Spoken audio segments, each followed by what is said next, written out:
మేమందరం ఎఫ్టీఎస్లం అండి. మేము అన్ని డిస్ట్రిక్ట్ సూర్యాపేట డిస్ట్రిక్ట్ నుంచి అందరం కలిసి వచ్చినాము. మేము గత 9 సంవత్సరాల నుంచి ఎఫ్టీఎస్లుగా ధరణి నుంచి భూభారతి వరకు అందరం ప్రతి ఒక్క పాత్ర వహించినాము రెవెన్యూ డిపార్ట్మెంట్ లో. ఇప్పుడు లాస్ట్కి వచ్చేసరికి మమ్మల్ని అందరినీ తొలగించడానికి అని చెప్పి సర్కులర్ వచ్చింది. దానికోసం అని మేము కలెక్టర్ గారిని కలవటానికి వచ్చినాము. రిప్రజెంట్ ఇచ్చేసి మేము మాట్లాడుతున్నాము. దయ ఉంచి మాకు న్యాయం చేయమని కోరుచున్నాము. మేము అన్నిట్లో అండి ఎలక్షన్ వర్క్ చేసినాము. సబ్జెక్ట్ మొత్తం ఇది రెవెన్యూ సంస్థలో జరిగే ప్రతి ఒక్క ప్రోగ్రామ్ కి అన్నిటికీ ముందుండి పనిచేసినాము. మేము ప్రజలకు సంబంధించిన రికార్డు పరంగా కానీ ఏ వర్క్ ఉన్నా కానీ మొత్తం మేమే చూసుకొని అన్ని మేమే చేసినాము. ఆఫీస్లో ప్రతి ఒక్కటి మార్నింగ్ 10:30 నుంచి సాయంత్రం 7:30 వరకు కూడా వర్క్ చేసినాం మేము ఆఫీసులలో. ఎలక్షన్ వర్క్ లో కూడా నైట్ 12ంటికి కూడా చేసినాం మేము. ఆడ మగని తేడా లేకుండా కొంచెం న్యాయం చేయవలసిందిగా కోరుచున్నాము. టెక్నికల్ స్టాఫ్ మేము అందరం మేము 2018లో రిక్రూట్మెంట్ అయ్యాము. మేము ఇప్పుడు 2026 వరకు కూడా భూభారతిలో రెవెన్యూ డిపార్ట్మెంట్ లో వర్క్ చేస్తున్నాము. ఇప్పుడు రేవంత్ రెడ్డి గారి ప్రభుత్వంలో 632 మందిని విధుల నుంచి తొలగిస్తున్నారు. మాకు రీజన్ ఏం తెలియదు. మాకు జీతాలు రాక కూడా 15 నెలలు అవుతుంది.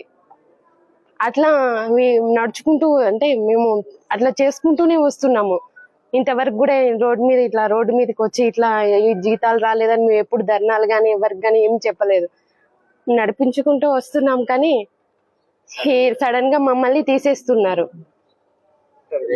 మమ్మల్ని అందరిని విధులలోకి తీసుకోవాలి, మళ్ళీ కొనసాగించాలి మమ్మల్ని అందరినీ. జీతాలు కూడా మాకు ఇవ్వాలి. 15 months అవుతుంది మాకు శాలరీస్ రాక. కలెక్టరేట్ కి వచ్చాము. కలెక్టరేట్ సార్ని కలుద్దామని వచ్చాము. ప్రజావాణిలో పిటిషన్ ఇద్దామని వచ్చాము. మా బాధ చెప్పుకుందామని వచ్చాము ఇక్కడికి. మేము 23 మండలాల్లోని ధరణి ఆపరేటర్ గా 2018 కేసీఆర్ ప్రభుత్వంలోని ఈ భూభారతి పెట్టినటువంటి రేవంత్ రెడ్డి గారు దీనికి మేము అన్ని సేవలుగా చేసుకుంటూ 2018లో ధరణి స్టార్ట్ అయినప్పుడు రాత్రింబవలు నైటు డే అండ్ నైటు 2018 నుంచి 2020 డిసెంబరు 20 వరకు ధరణి పోర్టల్ స్టార్ట్ అయిన కానించి సేవలు చేసుకుంటూ డే అండ్ నైట్ ధరణి నుంచి భూభారతి మార్చిన రేవంత్ రెడ్డి గారు భూభారతి ఆపరేటర్లను 600 నుంచి 332 చేస్తామని 3 నెలల క్రితం వచ్చింది. ఆయన అనేక సేవలు చేసుకుంటూ భూభారతి సేవలు కానీ రెవెన్యూ సదస్సులు కానీ సాదా బయనమ కానీ ఇప్పుడు కూడా మొన్నటిదాకా మార్కెట్ వాల్యూ కానీ మళ్ళీ అన్ని విధాలు కూడా చేసుకుంటూ వచ్చి ఇప్పుడు ప్రజెంట్ 632 మందిని కేసీఆర్ ప్రభుత్వం నుండి రేవంత్ రెడ్డి ప్రభుత్వము మమ్మల్ని రోడ్డు మీద పడేసి ఆగం చేస్తుంది.